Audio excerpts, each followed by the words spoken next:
going on, guys? Rattler Vlog, episode 59. Laura Velcoff.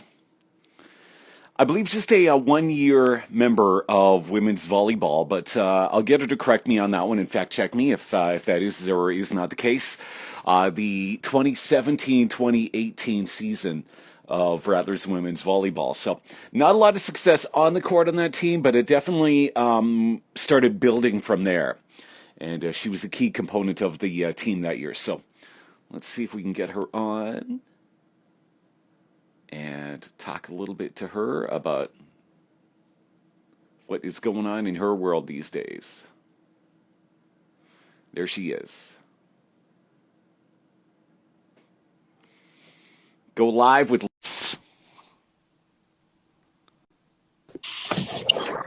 Hello. Hey, hey. How are you? Good. Laura Velcoff, everybody. Women's volleyball. How many seasons were you in Medicine Hat? Was it one or two? It was just two, yeah. It was 2 seasons. Mm-hmm. All right. Good, good. Where are you right now? I'm in Edmonton. I'm going to the University of Alberta. Got you. Good, good, good. Well, thank you so much for taking a few minutes to join us here today. Yeah. It's awesome. Now, Medicine Hat is your hometown, is it not? Yeah, it is. And so did you spend the entire summer here, or what has the past few months been like for you? I've been in Edmonton. I visited Medicine Hat a couple of times, but mostly staying here, even though the cases are pretty high here nowadays. I guess now I have to stay in for school, and I also worked part-time casually during the summer here too. So Got you. Got you. All right. Now, normally we do this segment right at the very end, but I think we'll do it right off the bat this time around. Let's do the show and tell segment first. Okay. And then we'll get to all the other stuff. So Laura Velcoff with our show and tell segment, something that has like a personal meaning to it or some kind of sentimental value. What do you got for us? Sentimental. Okay, I didn't prepare sentimental. It's something silly. It's a picture of me playing volleyball. I hope we can see it, but it's Halloween themed because it's not a good picture. And so I photoshopped myself as a witch on a broom. I love it. Yeah, that's what I could think of. That's awesome. That's awesome. All right, so let's get right back to the beginning. As you said, Medicine Hat is your hometown. What neighborhood of the city did you grow up in, and what kind of adventures did you get into as a kid growing up in that part of town? I grew up in Southridge, so really close to St. Patrick's. And I don't know, any kind of chill child that you just went around, played at all the parks and stuff. That's what I did anyways. But yeah, nice quaint little town. At what age did you learn to ride a two-wheeler? Oh, that's a good question. I can't even remember. I feel like it had to be maybe, how old are you in grade 4? Is that a valid age? You're about 10 years old, which is, okay, I think, average. See, I was a little late. I was about 12 when I learned to ride a two-wheeler. So I was a bit later than that, but okay. And so did you go to St. Pat's or did you go to George Davison then? Yeah, I went to St. Pat's. Okay, St. Pat's, Notre Dame. Yep.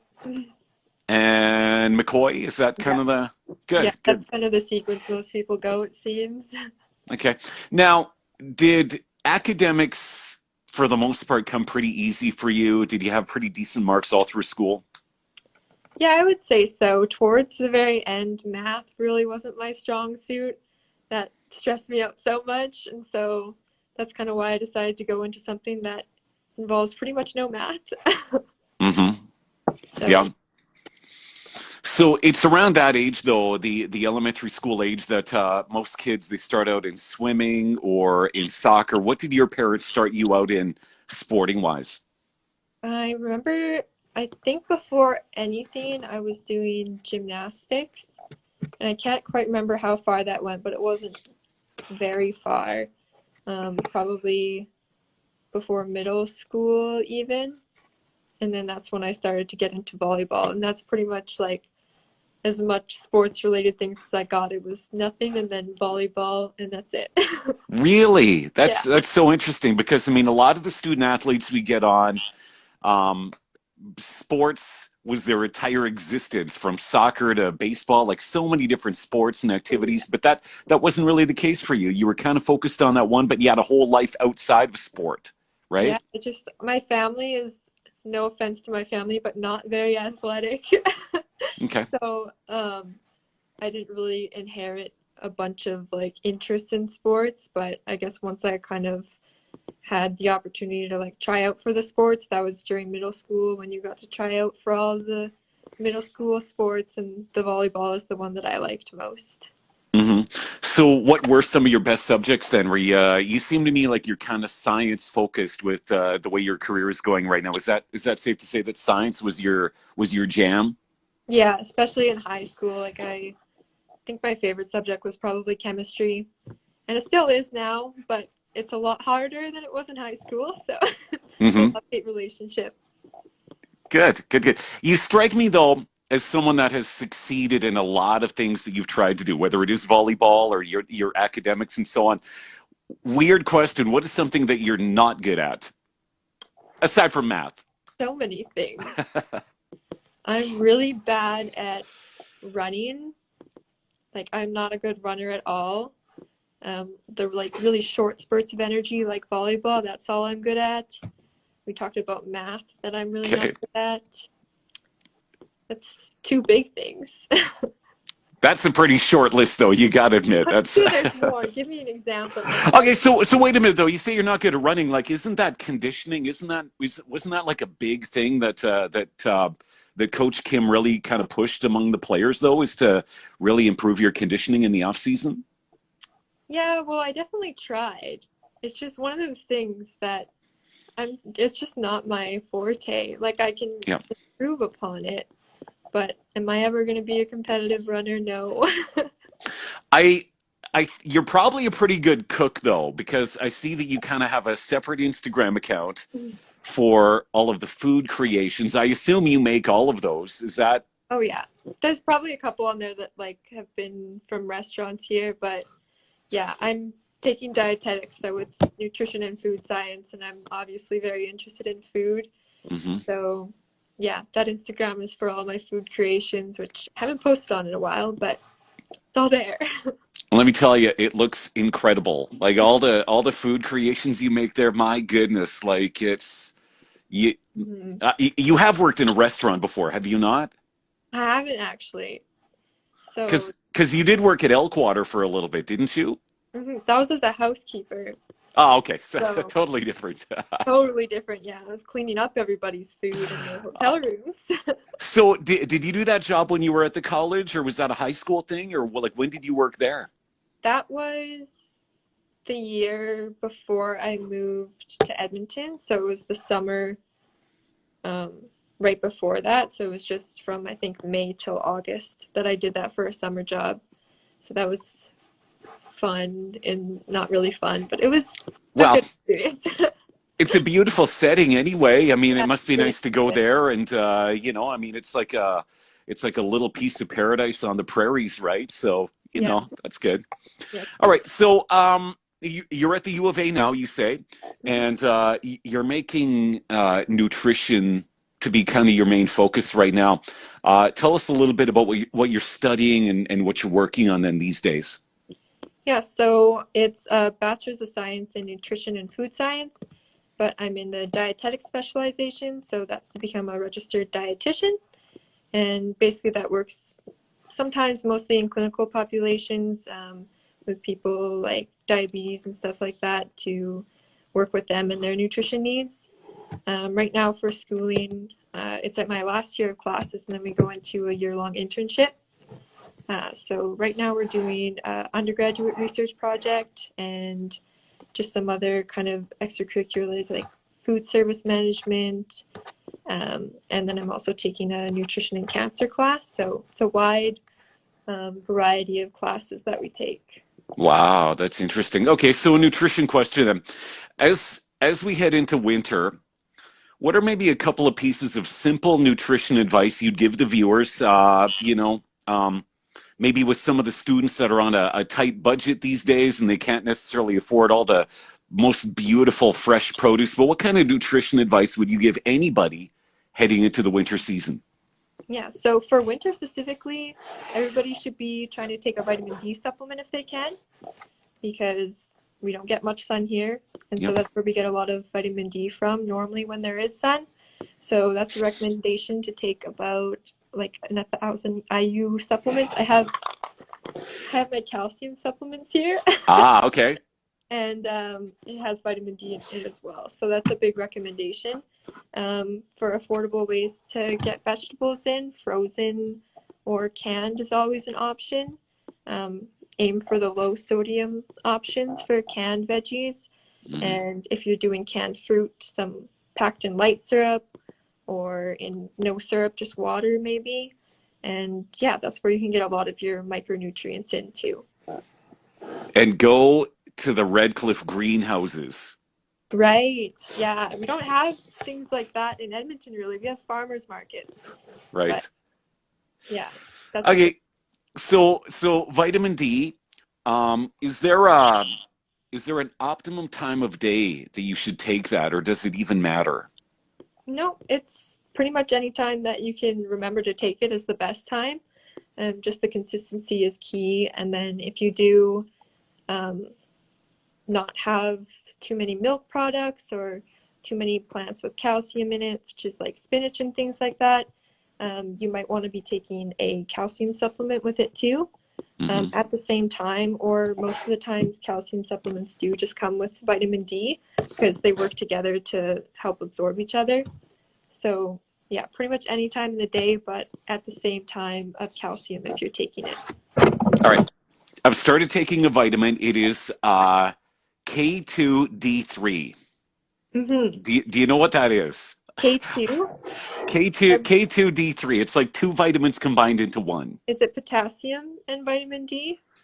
Uh no, it's by Jameson, and it is called K2D3.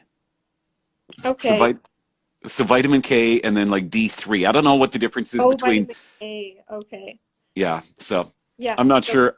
I'm not sure what D3 is and how it's different, but apparently it's a little bit different. yeah, D3 is the most absorbable form.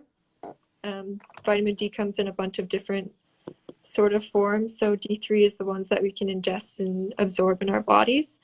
But yeah, so the vitamin K, I thought K as in potassium for a second, but you're right. Okay. Vitamin K. All right, we've got Laura Velcoff joining us on the show. She's at the U of A these days in the dietetics. Did I pronounce that right? Dietetics? Yep, you got it. The dietetics program right now. You were part of the 2017-2018 women's volleyball team. The team went 7-17 that year, but despite the record, what were some of your fondest memories of that season with the team? Well, I guess of the two seasons. Yeah, the 2 seasons. I think it was just something that I always look back on as such like a defining experience. Like you never forget being in like college sports. It's such an experience to have being with like a big team like that. You travel with each other every single weekend, and especially with our season, we did have a couple of down moments. I think it was really great to be a part of that and kind of work through those down moments. And when we did have our few wins, it was really, really exciting and it was a lot of fun. That's awesome. So, were the wins at home or were they on the road? Because I would imagine that a win on the road is even more special, you know? Yeah, I remember we had some wins at home, and those are always exciting because we have a great fan base, I feel, for Yep. the Rattlers. I remember we did have a couple not at home, and I can't remember. I don't think we won against Briarcrest, but I remember Hmm. it being a really amazing game because Briarcrest is usually the hardest team, and we either won or we got really close for one of the nights, and so that was a really, really fun experience because that's an extremely competitive team. Exactly. Exactly. Who are some of the key players on the team that year? I mean, I think Amber, that might have been one of her rookie seasons that year. And it was Um, kind of your time there where they really started building up into a successful program. yeah, so Amber was above me for 1 year. So in my rookie season, she was already there for a year. Oh, okay. Yeah, she was definitely one of our core players. Um, but yeah, it was definitely my 2 seasons that I was there was a building season. And I feel like I was kind of sad to leave because I feel like we're really starting to get a hang of it. Um, and, I was sad to leave because I thought that I could keep going with everybody and we'd be able to take a couple more wins than normal. But Hmm. I guess I'm glad that I came here to finish my education. Yeah. Are there many members of the team, of your teammates that you still keep in touch with every now and then? Yeah, a Yeah. couple. Kennedy Lewis, I think you reached out to her, but I've Yeah. talked to her most of the times. We lived together for um, the second year that we were at MHC, Hmm. and so we definitely keep in touch with each other. Awesome.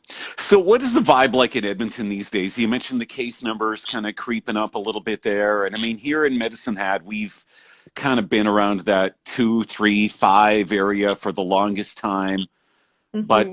in Edmonton, it's a totally different vibe there, I'm sure. What is it like around town these days? Yeah, last I heard, we were at about 2,000 something cases. Hmm. So, I mean, obviously we have more people in the city, but it's still a huge amount. So we have to wear masks in public. Just a couple of days ago, they made the limit for gatherings to 15 people, and before I was at 50 people. So we're having a Yeah. bit of a spike here, so that's definitely concerning. There's so much about COVID that we don't know, but there is a lot that we have learned. What advice would you have anybody as far as building up their immune system and just kind of being ready in case we do have to fight it off? What would you say? Just maintaining, like nutrition wise, just maintaining a balanced diet. There's no superfood that's gonna boost your immune system or make you immune to COVID. Hmm. But especially nowadays with the flu season coming up, it is a really good idea, you know, get all your vitamins in, keep your immune system as good as it can be on a normal balanced diet so you can waver off things like the flu. Um, and then you're not going to create a huge stress on the healthcare team because there's going to be so many people coming in with the flu when they think they have COVID. Yeah. So, Um, I you're kind of a sciencey person, but I know it's kind of outside of your scope. But do you think we're going into another lockdown? I hope not.